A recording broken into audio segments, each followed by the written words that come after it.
Bueno, el día de hoy tenemos el gusto de tener al ponente Raúl Tamés, psicólogo especializado en psicofisiología forense, maestro en educación familiar, creador de la metodología TPS, poligrafista, experto en prevención de fraudes dentro de las organizaciones a través de la técnica de entrevista kinésica forense para detectar el engaño. Muchísimas gracias por su presencia. Damos inicio a este webinar.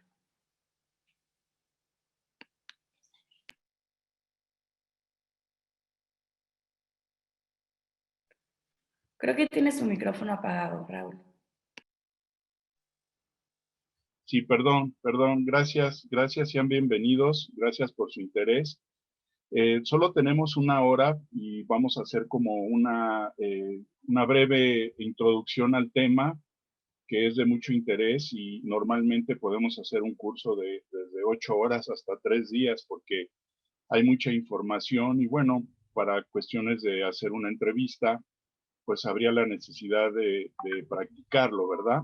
Inclusive a través de Internet hemos hecho cursos de esta magnitud con empresas privadas in-house y pues hemos podido hacer la práctica del taller de una manera exitosa, ya que inclusive en esta época de la pandemia, pues muchas de las entrevistas de selección pues se tienen que realizar por Internet, en línea, así es de que pues también esta variante nos ha funcionado.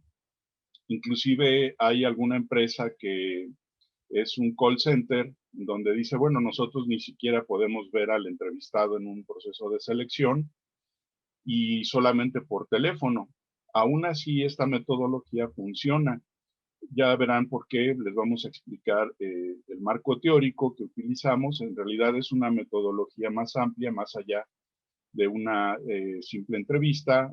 No es lo que se le llama o se le conoce actualmente como entrevista profunda, no es así. Nosotros es una metodología que la condensamos en TPS y que está integrada por una prueba psicométrica, ya que hay empresas muy grandes. Tenemos una empresa, un cliente, PepsiCo, por ejemplo, tiene 40,000 empleados, entonces, pues imagínense evaluar y atender a este importante número de personas, pues solamente con una psicometría y además en línea, ¿verdad? Que nos dé un resultado inmediato y que este resultado sea válido y confiable para poder tomar decisiones aún sin poder entrevistar a tanta gente.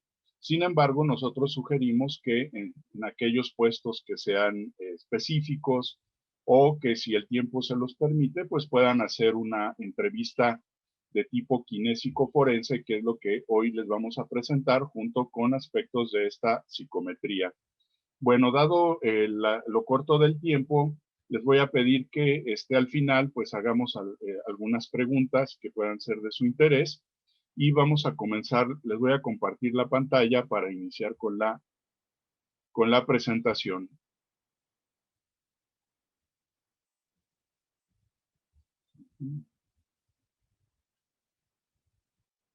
Bien, aquí está. Si me confirman si se ve, por favor, si ya estamos en pantalla.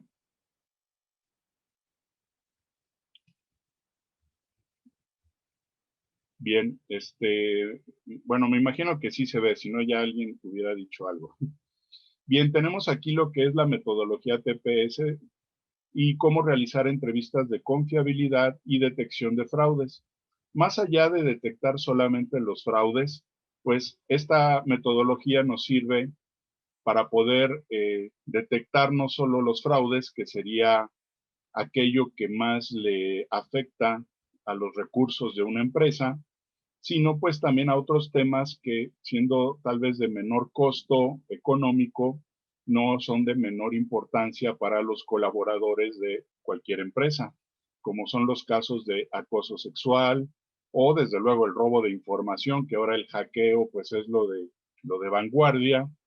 Ya vimos cómo en Estados Unidos les hackearon desde Rusia un gasoducto que abarcaba varios estados de la Unión Americana y pues eso es algo que genera muchas pérdidas, ¿verdad? Entonces no solamente es el fraude que cometen desde dentro, sino ahora también el robo de información. Y bueno, desde luego el tráfico de influencias, que eso nos lleva a la corrupción, el dar contratos amañados, el moving, el robo de inventario, que ese pues no se acaba, el abuso de confianza, ¿no? En donde uno cree que la persona es totalmente leal y pues sin embargo nos puede dar una demostración de que no lo es al vender información delicada de la empresa o algún otro aspecto. Así es de que esta metodología no solamente nos sirve para detectar fraude, sino cualquier delito corporativo. Cualquier delito que se realice dentro de una empresa lo comete cierto tipo de personas, no cualquiera. Y eso es el distintivo de nosotros que les vamos a comentar. Ahora, esta metodología, si la desglosamos un poco más, pues nos va a empezar a hablar de que necesitamos conocer quiénes cometen el fraude, qué tipo de personas cometen el fraude. No cualquier persona se atreve a cometer un delito dentro de una corporación. Se requiere de un perfil muy específico y eso es lo que nos interesa comentarles. Ahora, para poderlo entender, necesitamos aplicar técnicas de entrevista kinésica, que sería el análisis de todo lo que es el lenguaje verbal y no verbal, ¿verdad?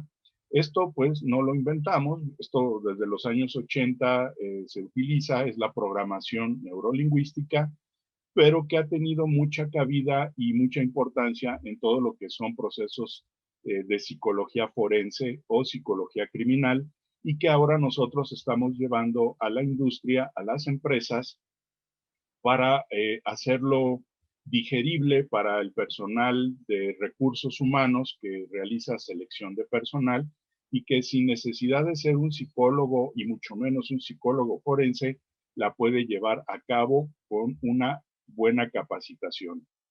Y obviamente esta entrevista kinésica, que es la forma en que nosotros observamos lo que nos dice la persona con sus gestos y con su voz, también la vamos a poder complementar con lo que sería la entrevista de integridad aplicada, en este caso, a la selección de personal, y esa sería la parte forense, el perfil de alguien que es capaz de cometer un delito en alguna corporación.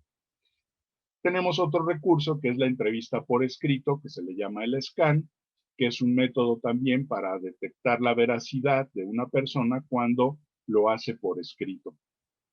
Y bueno, obviamente, pues la evaluación psicométrica orientada a la honestidad, que es algo que nos permite manejar volumen. El background check es ir más allá del estudio socioeconómico. En esto hay empresas que se dedican a hacer esta investigación y que también se le ha llamado procesos de due diligence o debida diligencia, en donde cuando se van a fusionar dos empresas o un headhunter recluta algún directivo de alto perfil, se lleva a cabo este proceso de background check o due diligence para poder esclarecer si la persona tiene los estándares de ética que se requieren ahora ya de manera global, ya no nada más regional, para poder fusionarse con otra empresa o para poder contratar a un directivo que inclusive puede venir de otro país. Y bueno, los tipos de entrevista que usamos para detección de delitos corporativos no solamente sirven para la selección de personal, sino también le sirven a las áreas de Contraloría Interna, a las áreas de compliance, a las áreas de prevención de riesgos, cuando se tiene la sospecha de que algún colaborador ha sido involucrado en algún delito. Y esto puede detectarse a través de los canales de denuncia, lo que antes se llamaba el buzón de quejas y sugerencias, que era físico. Ahora pues se da de manera electrónica y ha habido casos que me ha tocado participar en empresas en donde de manera anónima se denuncia, por ejemplo, actos de desconfianza o de acoso sexual de alguno de los colaboradores hacia algunas empleadas. Y pues esta metodología también sirve para esclarecer cuando no se tienen las pruebas, pero sí se tiene una buena metodología para evaluar a una persona y determinar si su perfil corresponde a alguien que sea capaz de cometer algún delito dentro de la corporación. Por lo tanto, para poder aplicar esta metodología TPS, que es el test de personalidad sociopática, pues tenemos que entender quiénes son estos sociópatas. Tenemos que entender y conocer bien el perfil de alguien que es capaz de defraudar o de cometer cualquier delito en la corporación. ¿Esto qué significa? Conocer el perfil de un delincuente de cuello blanco, que pues vamos a llamarlos en esta ocasión por su nombre, son sociópatas o psicópatas corporativos. Estos nombres pues obviamente vienen de la psiquiatría y de la psicología clínica y pues se oye muy fuerte hablar de estos nombres adentro de unas áreas de recursos humanos y en las empresas. Sin embargo, ese es el nombre que les corresponde, pero para efectos de no espantar a los colaboradores o a los directivos, podemos hablar entonces nada más de detectar empleados honestos o deshonestos o con falta de ética. Así es de que, ¿quiénes cometen el fraude? Pues las características de este comportamiento incluyen algunos aspectos que nos van a ir dando las características que vamos a tener que escanear en una entrevista o en una psicometría. Por ejemplo, el egocentrismo. Cualquier persona que decide cometer un delito necesita tener una autoestima muy grande. De otra manera no se atrevería a intentarlo siquiera. Así es de que la gente que tiene un ego muy grande o que se orienta hacia el narcisismo es alguien capaz que se siente con la seguridad y la confianza de atreverse a cometer cualquier tipo de delito que ustedes gusten dentro de las empresas y desde luego en la calle, ¿no? También hay delincuentes violentos, pero aquí nosotros más bien vamos a hablar de los delincuentes corporativos, aquellos que se les llama de cuello blanco.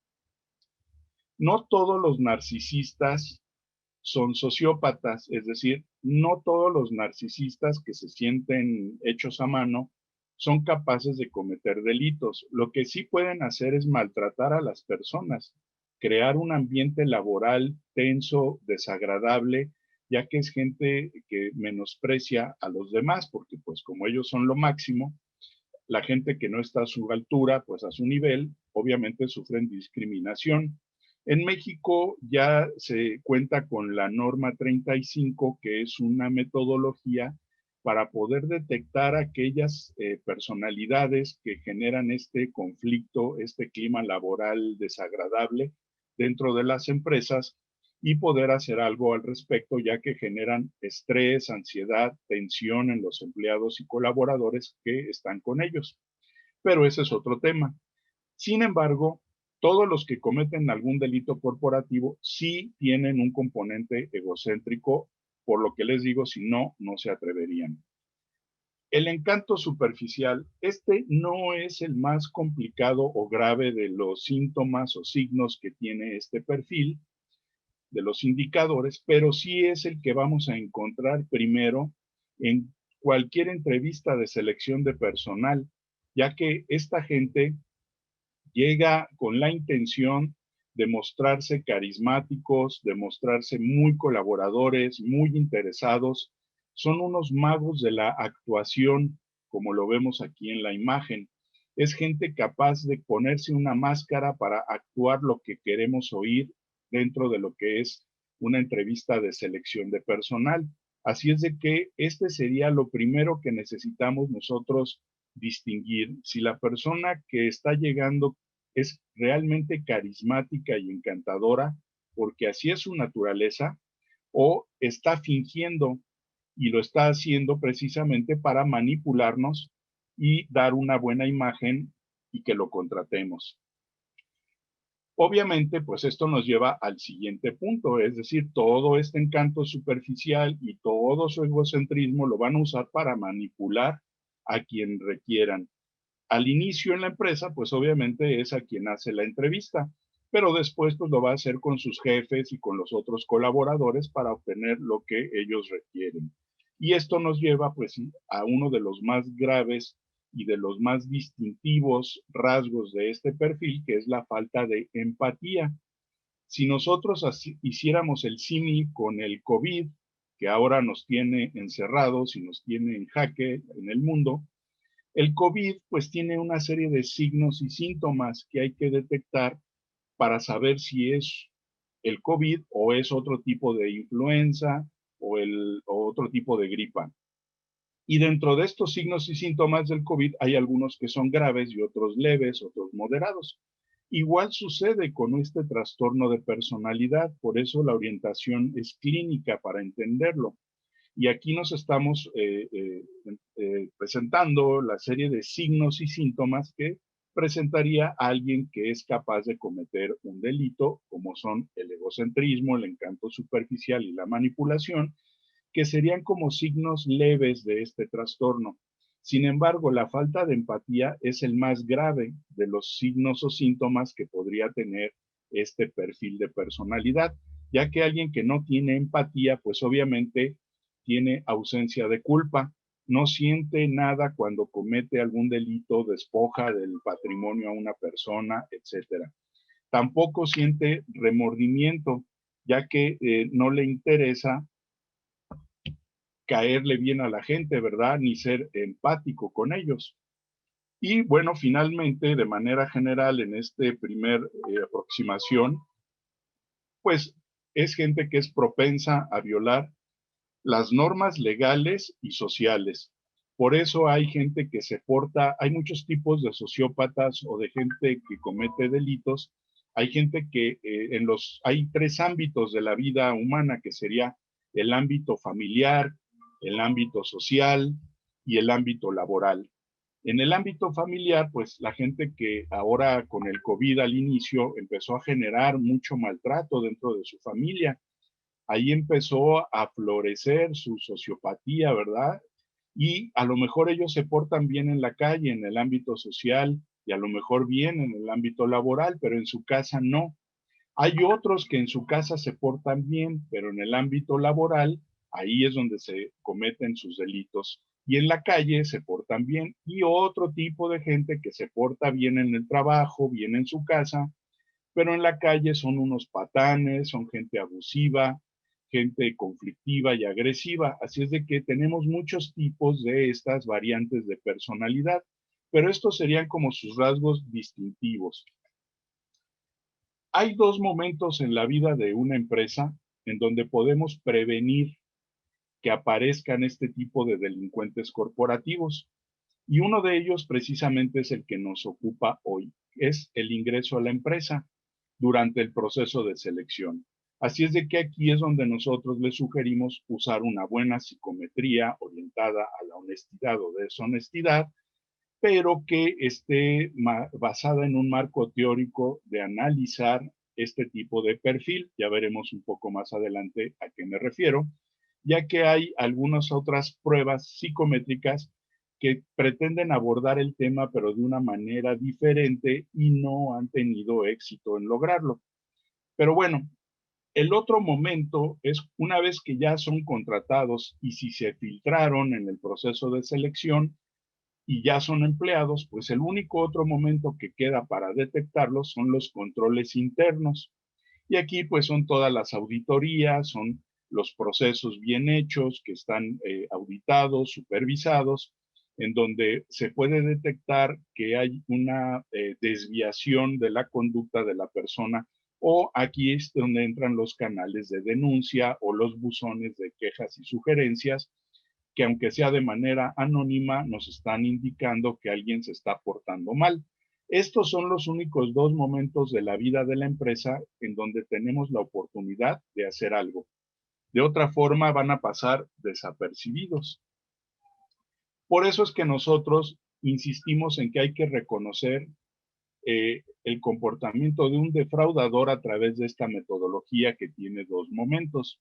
El primer momento es hacer una buena psicometría forense y después un buen estudio socioeconómico o ir más allá con un background check que inclusive checa si sus títulos son apócrifos, si son falsos. En México se ha encontrado gente que tiene títulos hasta de nivel doctorado que son falsos. Así es de que hay que detectarlos, hay que cerciorarse, sobre todo en aquellos puestos directivos o aquellos puestos donde hay un grado de responsabilidad en el manejo de recursos que así lo amerite. Y esto actualmente ya se ha multiplicado con las áreas de compliance, para hacer esto que les llaman due diligence o una debida diligencia para contratar a alguien, a un directivo.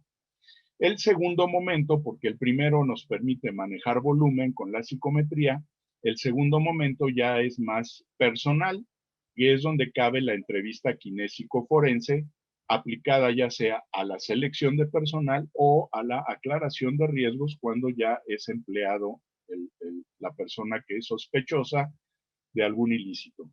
Aquí en la imagen tenemos al doctor Robert Herr. Él es el psicólogo que lleva la vanguardia en lo que es el estudio de la conducta delictiva en el ámbito corporativo, sobre todo. Actualmente, pues ya tiene 86 años, ya se encuentra retirado, pero él es investigador emérito de su alma mater, que es la Universidad de Columbia Británica en Vancouver, Canadá, y que él ha complementado el perfil de un defraudador o de un delincuente de cuello blanco con lo que ya se tenía en la Asociación Psiquiátrica Americana, que es la que se utiliza en México para poder entender los trastornos de personalidad, entre otras cosas, y que también lo utiliza el CIE-10, que sería el que utiliza la Organización Mundial de la Salud. Ellos tenían perfilada la conducta criminal, pero el doctor Robert Herr la ha perfeccionado con los aspectos que le faltaban. Ya ven que todo es perfectible, no hay nada que ya esté acabado. Y como dice el doctor Robert Herr, dice, si no hubiera estudiado a los psicópatas en prisión, que ahí es donde inició sus estudios, pues lo hubiera hecho en la bolsa de valores, ya que la psicopatía o los delitos de cuello blanco tienen el mismo perfil de personalidad que un delincuente vulgar, callejero y agresivo. Vamos a hacer un pequeño ejercicio, aquí yo los invito a que participen mentalmente, no nos va a dar tiempo y somos demasiados, afortunadamente ya estamos aquí 512 personas, muchas gracias por asistir y bueno, háganlo mentalmente este ejercicio, pero vamos a deslindar dos mitos que se tienen en torno a los delincuentes de cuello blanco. El primero es que se dice o se cree que cualquier persona normal puede cometer un delito si es que está en apuros y tiene una gran necesidad. Pues la respuesta es que claro que no. Se necesita un perfil específico para atreverse a delinquir. Y el segundo mito que aquí les presento es que los delincuentes de cuello blanco se reconocen a simple vista. Pues claro que no, ya que estos delincuentes actúan, fingen ser respetables y buenas personas para lograr engañarnos. Recuerden el encanto superficial con el que van a actuar para ser carismáticos y ganarnos en una entrevista de selección. Bueno, el ejercicio es el siguiente. Imaginen que pues aquí tenemos 4 aspirantes para ocupar un puesto directivo en una empresa financiera, en un banco, y aquí tenemos a 4 aspirantes que vemos que alguno es muy joven, algunos son de edad media, otro ya es más maduro. ¿A cuál elegirían o cuál a simple vista dirían ustedes? Pues él me cae bien, me parece bien. Yo cuando hice este primer ejercicio, pues me decidí por la persona que está arriba a la izquierda, pues porque veía que era una persona con experiencia, con años, con un equipo ahí de trabajo que se ve, que él es el líder, etcétera. Los dos de abajo no me dieron buena espina por la mirada y el de arriba a la derecha, pues lo veía yo muy joven. Así es de que un poco inexperto tal vez.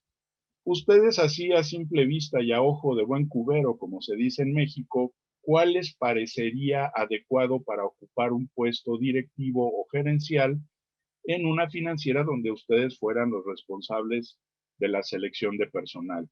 Obviamente aquí ya cabría la mención de que estos 4 aspirantes ya pasaron el proceso de psicometría básica, ¿verdad? O convencional, en donde sus pruebas de inteligencia son similares, sus pruebas de personalidad son similares, sus pruebas o entrevista de competencias laborales es similar, es decir, los 4 candidatos que aquí tenemos están a la misma altura y nivel de las exigencias y de la entrevista por competencias y de los directivos. Así es de que ya lo único que nos queda es decidir si vamos por alguien joven, que sea capaz de entender, de aprender la política institucional, o alguien ya que venga a aportar nuevas cosas. Así es de que, pues bueno, yo había elegido el de arriba a la izquierda, ustedes ya habrán elegido a alguien así a simple vista, vamos a ver quiénes nos equivocamos y quiénes no. Pues yo me equivoqué. Aquí tenemos a Bernard Madoff, que fue el presidente de una firma de inversión de las más importantes de Wall Street que lleva su nombre y que él fundó en 1960. Se embolsó de manera fraudulenta a través del método de la estafa piramidal 50,000 millones de dólares. Fue sentenciado a 150 años de prisión. Aquí lo vemos hasta caracterizado como el guasón de la falta de empatía. Dejó a miles de personas que confiaron sus ahorros en su banco y que quedaron desprotegidos, perdieron sus pensiones, se quedaron en la calle. Y él, cuando lo entrevistan, porque hay una película que recientemente salió por ahí, en donde lo caracteriza Robert De Niro, él lo actúa. Y cuando en esa película le preguntan al final qué pensaba de haber causado tanto mal, respondió como lo hace cualquier sociópata o psicópata de cuello blanco en la calle, violento o en una situación de cuello blanco. Dijo, pues es que era gente ambiciosa que sus ahorros los quería duplicar. Yo les ofrecía duplicarlos, inclusive hasta les decía que no invirtieran todo su dinero, que solo invirtieran la mitad conmigo. Él pensaba, pues, para que no perdieran todo. Sin embargo, la gente es ambiciosa que quería invertir todo, pues ni modo, allá ellos. Ese es el típico pensamiento de un sociópata, que dividen al mundo en blanco y negro, los que dan y los que reciben, los listos y los tontos. Este señor así terminó diciendo, bueno, pues eran ambiciosos, fueron tontos, depositaron todos sus huevos en una sola canasta y se quebraron. Así es de que, pues no es mi culpa, fue su ambición. Ahora, este señor, pues obviamente cursó como 12 o 13 años en prisión, murió hace 2 meses. Hubo una noticia en internet donde había fallecido, pues yo creo de alguna enfermedad. Y bueno, pues obviamente una sentencia de 150 años, pues nadie la logra cumplir, pero nos estaba evidenciando el grado de coraje que tenían los jueces por el daño que cometió a tanta gente en Estados Unidos. Los que eligieron a este otro personaje, pues también se equivocaron, porque él en la crisis financiera del 2008, pues salió a la luz el escándalo que lleva su nombre, porque él lo que dice aquí, posicionamientos no autorizados, es decir, hacía inversiones en mercados a futuro que generaron pérdidas al banco francés donde él trabajaba hasta por 7,000 millones de dólares. Desconocemos cuál fue su sentencia, pero lo pueden buscar en Google si les interesa, sobre todo los que lo eligieron. Y bueno, pues nos equivocamos con 2 de estos 4 personajes que queríamos elegir, ¿verdad? La conclusión de este pequeño ejercicio es que en una entrevista convencional, o sea, la normal que hacemos, ya sea por competencias, entrevista profunda, como ustedes le quieran llamar, en ese tipo de entrevista normal, es imposible saber quién tiene perfil delictivo. Nos podemos equivocar por la apariencia, igual que con un paciente asintomático o que aún no desarrolla los síntomas de COVID. Y esto sucede aquí en México. Acaba de aparecer que 500 estudiantes se fueron a Cancún a una gran fiesta a festejar que salieron de la escuela, y ya para empezar ya van 30 contagiados, ¿verdad? Porque obviamente esta cuestión que se ha generado de que te toman la temperatura, pues bueno, si alguien que ya se siente mal y tiene calentura, pues ni siquiera le dan ganas de ir a una fiesta, ¿verdad? Pero si todavía no se desarrollan los síntomas, pero ya está contagiado, pues no los va a detectar este medidor térmico, no los va a detectar ni lo va a impedir ninguna de estas causas, igual que no lo hace una entrevista convencional con un sociópata. Es necesario escanear su perfil de personalidad, es decir, reconocer si existen signos y síntomas ya presentes o en desarrollo de alguien que es capaz de transgredir las normas. Por ello, la necesidad de capacitarnos en lo que es la entrevista kinésico-forense y en la interpretación de una prueba psicométrica como el TPS.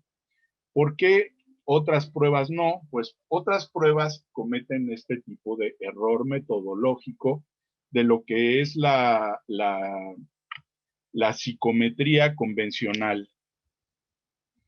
La psicometría de honestidad que hay por ahí nos dice que se enfocan en evaluar ciertos delitos de la persona y en el reporte nos presenta, pues es que estamos evaluando si roba, si comete fraude, si es acosador, inclusive hasta revuelven cosas que no tienen que ver como consumo de drogas, consumo de alcohol, que esas son adicciones. Alguien que es adicto no necesariamente es delincuente. Hay adictos muy, muy enfermos que no cometen ningún delito, excepto, pues a lo mejor para conseguir la droga que les hace falta, pero no es su negocio ser delincuente. Y por otro lado, hay gente muy ratera, muy ladrona, muy delincuente, que no toma ni consume drogas. Así es de que evaluar eso, pues no nos lleva a gran cosa. Lo que debemos es enfocarnos en el perfil del delincuente, no en evaluar los delitos. Por ejemplo, si nosotros nos dijeran, vamos a seleccionar atletas olímpicos, ¿cómo le hacemos? Y a alguien se le ocurre, pues vamos a evaluar algunos deportes, a ver si corren, si saltan, si nadan.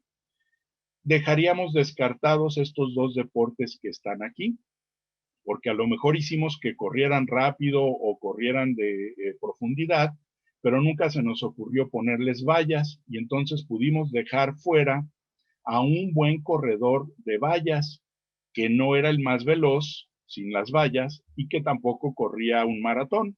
Y lo dejamos fuera porque no evaluamos este deporte en especial. Igual con el que está abajo, a lo mejor les dijimos, a ver, pues a nadar aquí en la alberca. Y este amigo, pues sí, nada, más o menos, pero hubo otros mejores, y a él lo descartamos porque nunca nos enteramos que él era bueno para el canotaje. A lo mejor ni él mismo lo sabía porque nunca lo había practicado. Pero entonces, ¿qué hacemos? Pues tenemos que evaluar el perfil de alto rendimiento de alguien que puede ser un atleta olímpico. No evaluar algunos deportes, como tampoco es evaluar algunos delitos. No, hay que evaluar el perfil, aquello que hace que una persona sea capaz de cometer un delito o que sea capaz de desarrollarse en un deporte olímpico. Eso es lo que tenemos que hacer. Si cometemos el error de solamente evaluar algunos delitos o evaluar algunos deportes, dejaríamos fuera de foco todos aquellos delitos o deportes no evaluados. Así es de que no nos sirve. De otra manera, tendríamos que evaluar todos los delitos que existan en un ambiente corporativo. No nada más evaluar 4 o 5, no, tendríamos que evaluar todos y aún así estaríamos haciendo mal. ¿Por qué? Porque qué tal que esta persona, como el que está apenas desarrollando, se acaba de contagiar de COVID, dentro de 2 semanas va a empezar a presentar los síntomas, no hoy que le hacemos el examen clínico hacia simple vista o del termómetro, no. Igual puede suceder un delincuente que todavía no empieza su carrera profesional, pues va a salir sin ningún delito, ¿verdad? En ese momento, pero no quiere decir que a la larga vaya a empezar a cometerlos. Por eso hay que conocer bien los indicadores, los signos y los síntomas de estas dos situaciones, ya sea para perfilar un deportista de alto rendimiento o para perfilar a alguien que puede ser capaz de cometer algún delito. Este es el desarrollo que sigue la personalidad, el crecimiento, la evolución que sigue alguien que tiene tendencias delictivas. TPS lo que hace, nuestro test de psicometría, es evaluar las fases de un perfil de personalidad capaz de involucrarse en cualquier tipo de delito. Y lo que hace la psicometría lo sigue la entrevista kinésico-forense, es decir, las escalas que evalúa TPS son las mismas escalas que debemos monitorear en una entrevista de tipo kinésico-forense.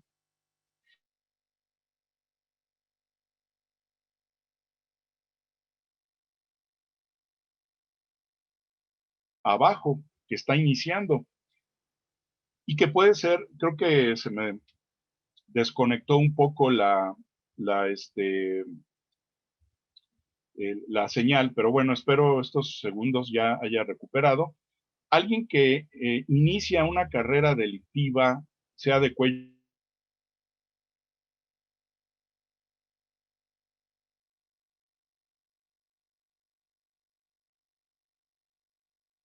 a lo mejor aquí en México se le llama hacer una tanda adentro de una empresa, en donde a los compañeros de trabajo se les dice, se les invita a que aporten una cantidad de dinero pues módica cada quincena y se juntan 10 personas y cada uno aporta 500 pesos y bueno, pues se juntan 5,000 pesos y se va dando este dinero que sería como una caja de ahorro a la persona que le vaya tocando el número de recibirlo. Normalmente el que organiza la tanda se lleva los primeros 3 números.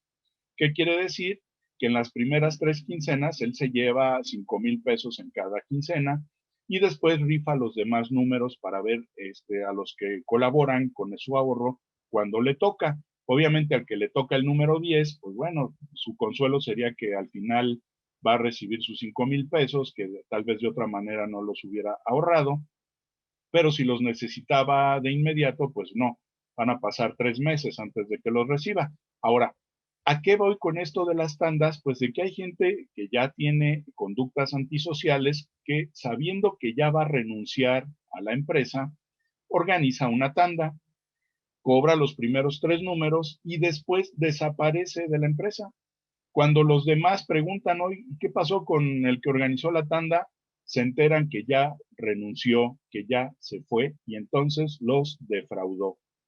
Así empiezan con lo que parecen ser cosas fortuitas, no delitos.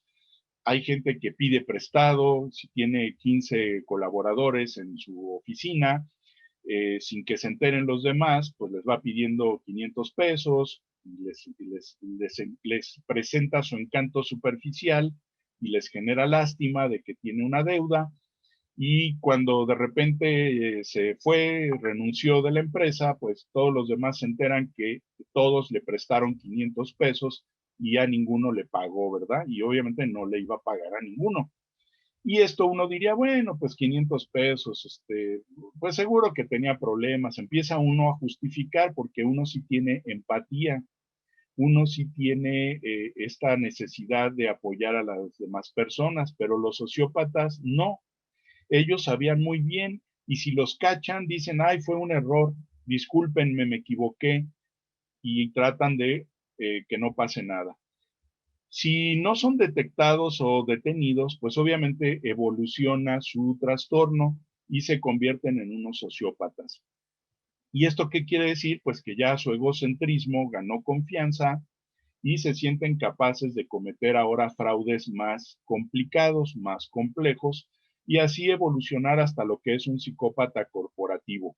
Hay empresas como Pricewaterhouse, KPMG, Kroll, que se dedican a investigar el fraude corporativo en las empresas en el mundo y en América Latina, y ellos tienen muy claro que un delincuente de cuello blanco profesional tarda entre 3 y 4 años en cometer un delito.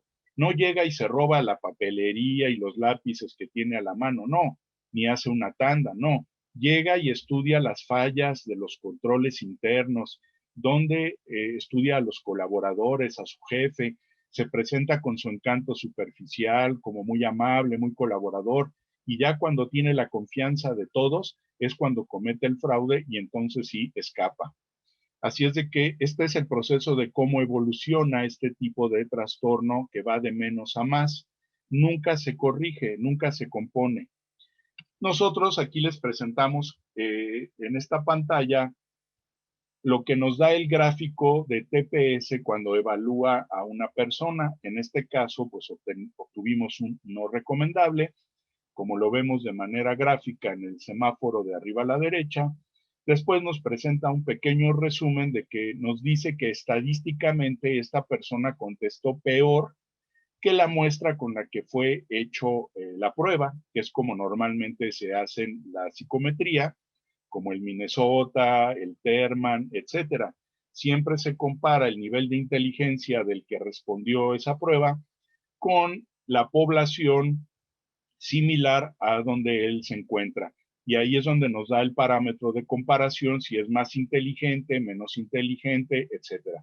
Igual aquí sucede con esta psicometría.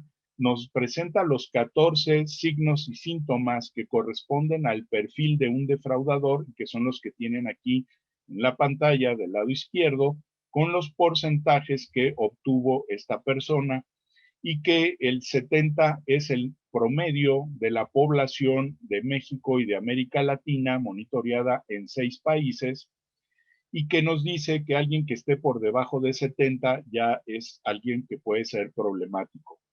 Aquí no nos dice qué delito comete, qué delito puede cometer. No, porque ya dijimos que evaluar delitos no nos lleva a nada. Nos podemos equivocar, ya que a lo mejor el delito que va a cometer en un año todavía no lo empieza a aprender.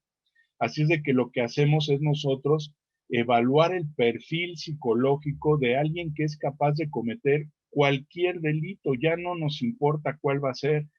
No nos va a importar si le va a gustar ser acosador, si le va a gustar el dinero, si le va a gustar el poder, que son las 3 motivaciones básicas de este tipo de delincuentes.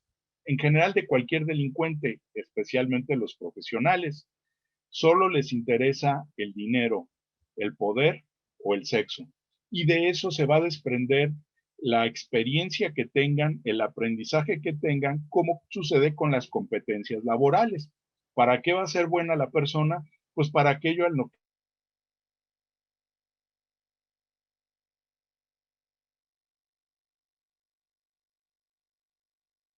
nos. Igual tiene un delito de preferencia y después conoce otro que se le facilita más y cambia. Creo que se me congeló, creo que me congelé aquí un momento, pero bueno, voy a repetir. Esto es como las competencias laborales, así son las competencias delictivas. No sabemos qué delito le va a gustar a la persona, o a lo mejor ejerce algún tipo de delito, pero de repente descubre uno nuevo que le gusta o se le facilita más y se cambia de giro, ¿verdad? Así es de que en realidad evaluar los delitos no nos lleva a nada. Lo que sí es importante es conocer si es responsable, si controla sus impulsos, si se ajusta a las normas de la vida social, si su grado de egocentrismo lo va a hacer que se atreva, si su ajuste a las normas ahora laborales, porque unas son sociales y otras laborales, es donde las transgrede, si sus metas profesionales, si su vida familiar, sus relaciones interpersonales son empáticas o no, si es manipulador y mentiroso como una forma de ser. Aquí, miren, tiene un 33%. ¿Qué quiere decir? Que esta persona que fue evaluada con este gráfico nos está diciendo que esa es su peor escala. Es una persona altamente manipuladora y mentirosa. Y con eso sería suficiente. Sería como en el COVID, decir que no estornuda, no tose, no le duele la cabeza, no tiene rinorrea, pero no puede respirar. Con eso es suficiente para que esté grave y con ese único síntoma se puede morir. Igual aquí, con este único síntoma sería suficiente para tener a alguien peligroso. Correr riesgos, obviamente, es otro rasgo. No a cualquiera que le gusta la adrenalina se va a volver delincuente, no, pues le gustan los deportes extremos, pero es un factor necesario para alguien que quiere ser delincuente. De otra forma, no se atrevería, le daría miedo. Necesita tener gusto por la adrenalina y un egocentrismo o una autoestima muy elevada. Y luego tenemos emociones y respeto por los demás, que también es algo que puede ser grave, pero sobre todo satisfacción, que no tiene satisfacción por lo obtenido en su vida material y por lo tanto es capaz de cometer conductas antisociales para conseguirlo. Y la falta de empatía empresarial, que esto no tiene nada que ver con ponerse la playera, tiene que ver más bien aquí con una cuestión de lo que emocionalmente siente la persona con respecto a su empresa. Esto no sucede con la idiosincrasia de los anglosajones, solo con los mexicanos, con los latinos, en donde transferimos nuestras emociones a la empresa y hemos escuchado gente que dice, esta empresa hace como que me paga y pues yo hago como que trabajo. O esta empresa no me valora y pues yo no muevo un dedo si no me pagan. Y por otro lado, gente que dice, yo a esta empresa le debo todo, le debo mi familia, le debo la estabilidad, o inclusive gente que dice, yo le tengo cariño a la empresa, cosa que los sociópatas ni siquiera lo entienden porque no tienen empatía. La siguiente página que nos presenta el TPS serían las mismas escalas, pero ya en una forma gráfica. Si no nos queremos meter a los porcentajes, pues simplemente observamos aquí el gráfico hacia dónde se orientó y como en el 16 FP nos presenta del lado izquierdo cuando la escala es baja y del lado derecho cuando está en verde o es adecuada. Y bueno, la entrevista kinésico forense está sustentada, como les decía, en la programación neurolingüística y en la parte kinésica es lo que podemos observar y escuchar de la persona para reconocer e interpretar un amplio rango de conductas conscientes, pero sobre todo las que nos presenta inconscientemente, verbales, lo que nos dice, y no verbal, lo que no nos dice, pero lo actúa y que esto lo exhiben típicamente las personas cuando son sometidas a entrevista. Esto es algo que hay que poner en práctica. Si ustedes ya lo hacen, pues ahora hay que poner en práctica esta técnica, pero orientada a las escalas forenses. Y bueno, lo más conocido, que es del dominio público de la programación neurolingüística y que funciona muy bien en estos casos, pues son los movimientos oculares. Recordando que cuando alguien, así que recordando cuando alguien piensa en algo que sí lo vivió, su mirada se va hacia arriba a la izquierda o simplemente a la izquierda,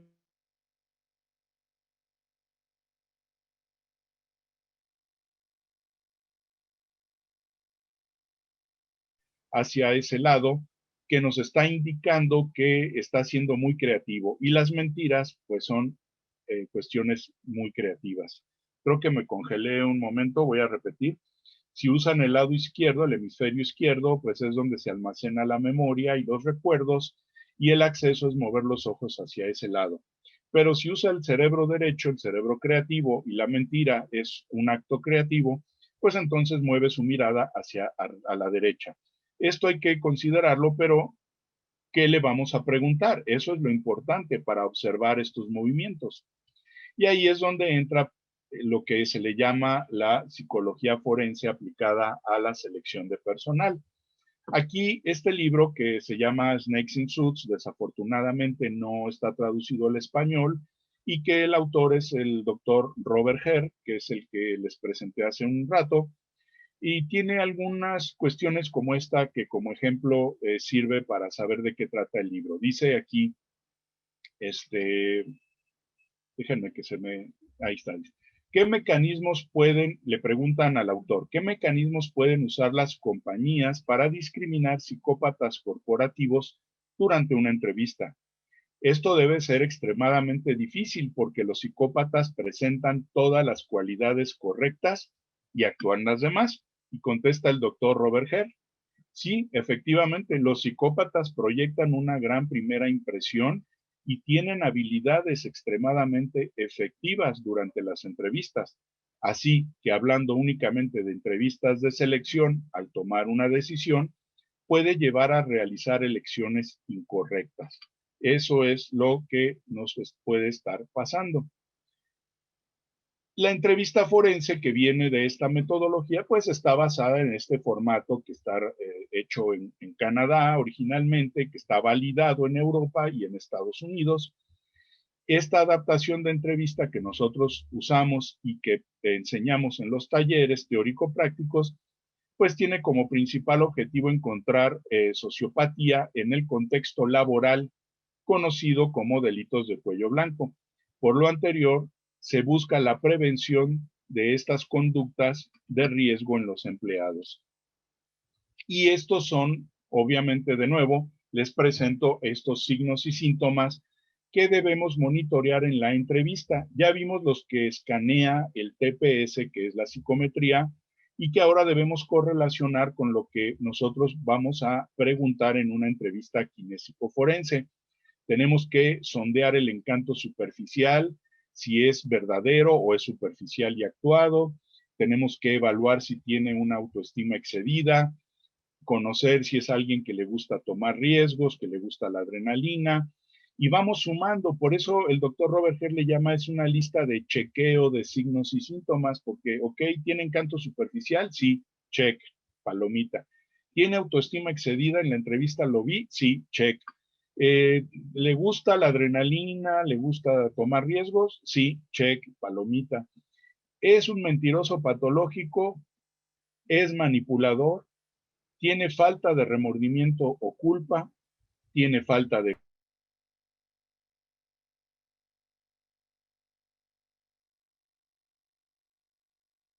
desde la adolescencia? Recuerden que esto es un trastorno en evolución que inicia sobre todo y se manifiesta más en la adolescencia en forma de travesuras, pero que después evoluciona para ser un sociópata y que ya puede ejercer cualquier actividad delictiva. Y bueno, falta de realismo al plantear sus metas a largo plazo. Obviamente a esta gente no le interesa hacer una carrera, jubilarse, etcétera. Quieren dinero rápido y fácil. Y eso es algo que hay que ir sondeando. ¿Qué hay que preguntar en cada uno de estos temas? Pues hay que practicarlo, hay que conocer el aspecto, la definición teórica de cada uno de estos signos y síntomas. El TPS nos ayuda muchísimo porque si ya lo hizo, y llega con nosotros a una entrevista, pues ya sabemos que a lo mejor tiene problema de no sé, de manipulación, de mentiras, etcétera, y ya podemos centrarnos en esas preguntas y no en todas las escalas, ¿verdad? Así es de que una psicometría siempre nos facilita el abordar una entrevista. La confusión, recordando de nuevo que actualmente los test que están por ahí evalúan delitos y eso, pues cuando no existía nada, pues era bueno. Pero es como la carreta, ¿no? Pues cuando se inventó la rueda y la carreta tirada por caballos, pues qué bueno, ¿verdad? Pero ahora, pues uno prefiere comprar un camión de redilas de tantas toneladas y no tener caballos y una carreta. Así es de que a lo mejor evaluaban los delitos, fue el inicio de esta metodología, pero actualmente eso ya no funciona. Hay que evaluar el perfil del defraudador, del delincuente. Tampoco funciona creer que son gente normal, que un día amanecen de malas y deciden cometer un delito. No, así no funciona. La gente que hace eso no son profesionales y son a los que atrapan, porque son los que sí tienen un apuro y pierden el control de sus impulsos y pues cometen un delito, ¿verdad? Y son a los que agarran porque no lo planearon. Aquí nosotros hemos estado hablando de los profesionales del delito en las corporaciones, no de los que pierden el control de los impulsos, ¿verdad? Que son los menos dañinos. Por lo tanto, nosotros en conclusión les queremos decir que evaluar el perfil del defraudador profesional es el futuro de la selección de personal y que los invitamos a capacitarse para que generen valor en sus empresas, que utilicen una psicometría como TPS, que es un test de honestidad y ética online, que les va a facilitar mucho sus procesos y va a filtrar mucho a la gente que llega con una doble intención de portarse mal en las empresas. Y pues bueno, finalmente, en la medida de lo posible, pues atender alguno de nuestros cursos o talleres ya vivenciales de capacitación de 6 u 8 horas.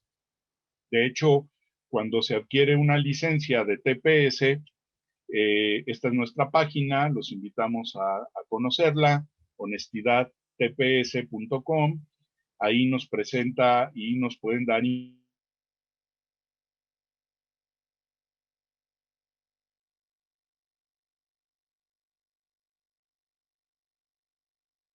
algún demo y que la pongan en práctica y empiecen a entender mejor cómo funciona esta metodología.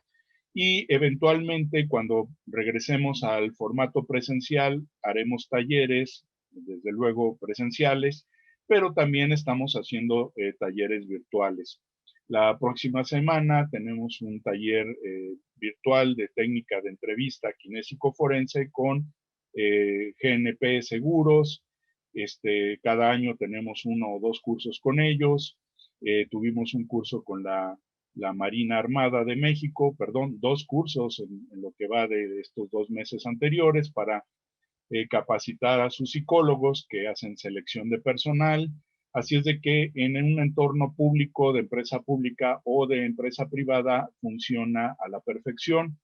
Y también cabe mencionar que esta psicometría está hecha pues para evaluar cualquier puesto, desde un jardinero, alguien muy operativo, como alguien de seguridad, hasta a un directivo. Está hecha porque esto es como el COVID, le da a cualquiera, no importa la raza, la religión, los estudios, el nivel sociocultural, a cualquiera le puede dar el mismo COVID y pasársela muy mal.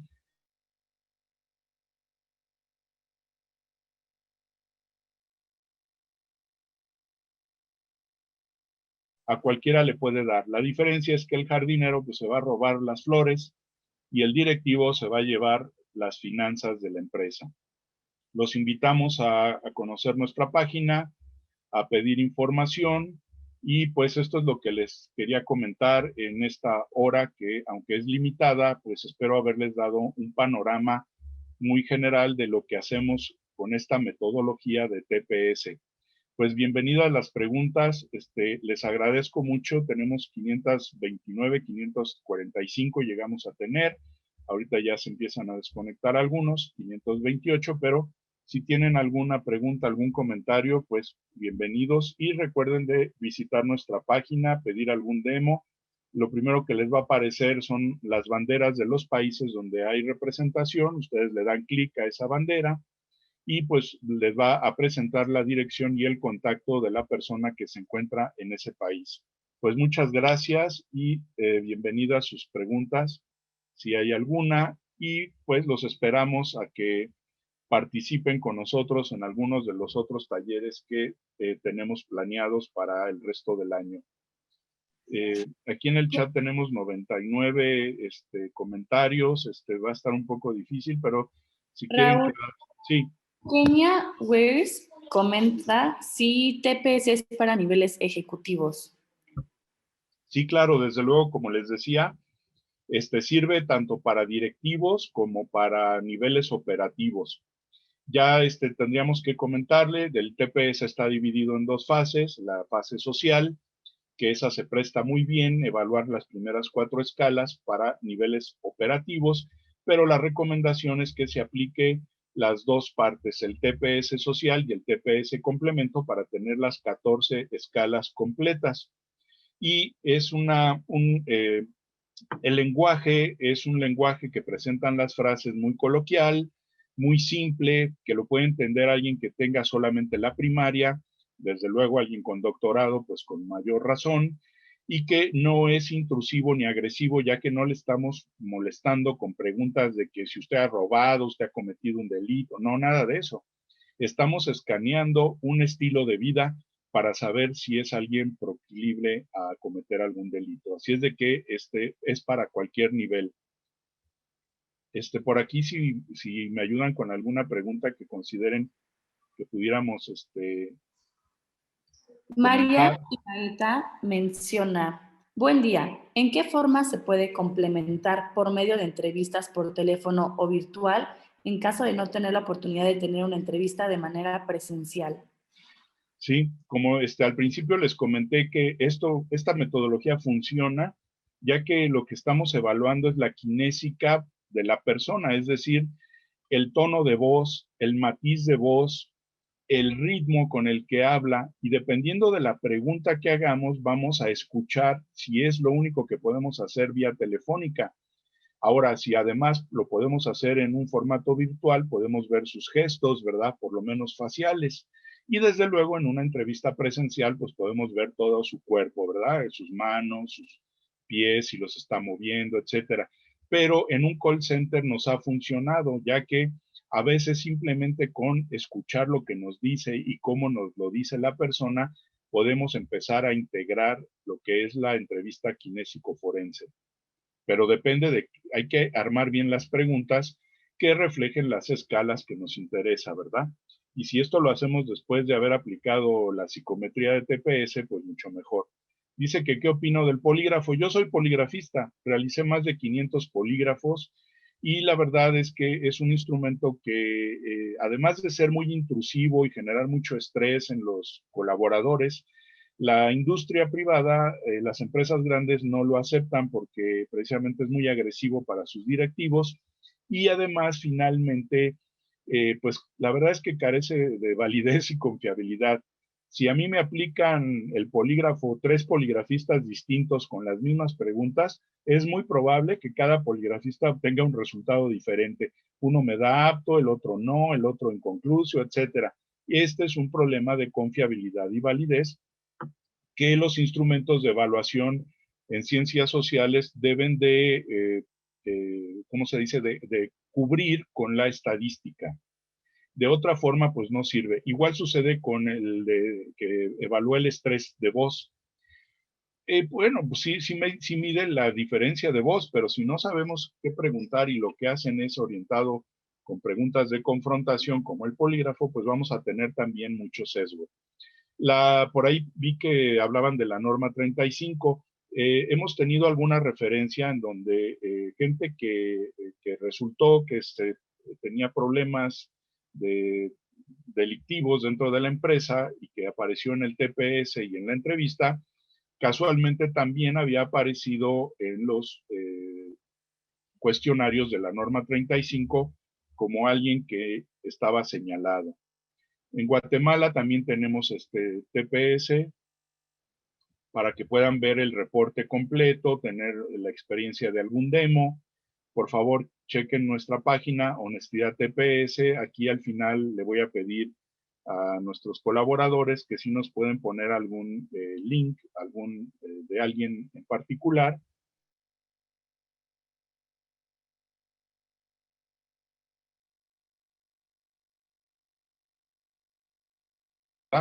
Es menos intrusivo porque no te amarra, no te conectan nada, pero aún así la técnica sí registra muy bien las diferencias fisiológicas. El polígrafo registra perfectamente los cambios fisiológicos. El problema es relacionar esos cambios con la pregunta. Si yo digo la palabra, tú has cometido un robo, o como sucedía mucho, tú has consumido alguna droga ilegal, y la persona reaccionaba, a veces era porque en su colonia en donde vivía, pues consumían o se acordó de una película o de alguien que conoce, y a veces eso es suficiente para que reaccionara y lo dieran como no apto, cuando en realidad la persona estaba limpia. Eso sucede con el IDTEC, eso sucede con el de estrés de voz, que fisiológicamente sí nos dan datos, pero las preguntas y la relación, si no utilizan las escalas de la psicología forense, pues entonces, y están preguntando delitos, volvemos a cometer el mismo error, ¿verdad? En donde tendríamos que preguntarle todos los delitos y que además a lo mejor todavía no los comete. Así es de que ahí quedaría sesgado, sobre todo si tenemos a un principiante, un antisocial, que apenas va a iniciar su carrera delictiva, pues él mismo todavía no sabe qué delito va a ser de su preferencia o cuál se le va a facilitar, ¿verdad? Eh, en las empresas, obviamente aquí nos pregunta Ruth, dice que qué debe hacer la empresa para adecuarse y aplicar esta metodología. Pues obviamente, pues conocerla, tener los demos, conocer bien las escalas, En la medida de lo posible, si ustedes adquieren cierta cantidad importante de pruebas o la licencia ilimitada anual, pues les damos un curso de 5 horas para que puedan tener un mayor panorama y sepan algunas cuestiones de cómo correlacionar la entrevista con la psicometría que ahí ven. ¿Cuánto dura la prueba? Bueno, pues son 2 fases, cada una dura 20 minutos, 20-25, así es de que en total, haciendo las dos, pues estarían consumiendo unos 40-50 minutos cuando mucho, ¿verdad? Dice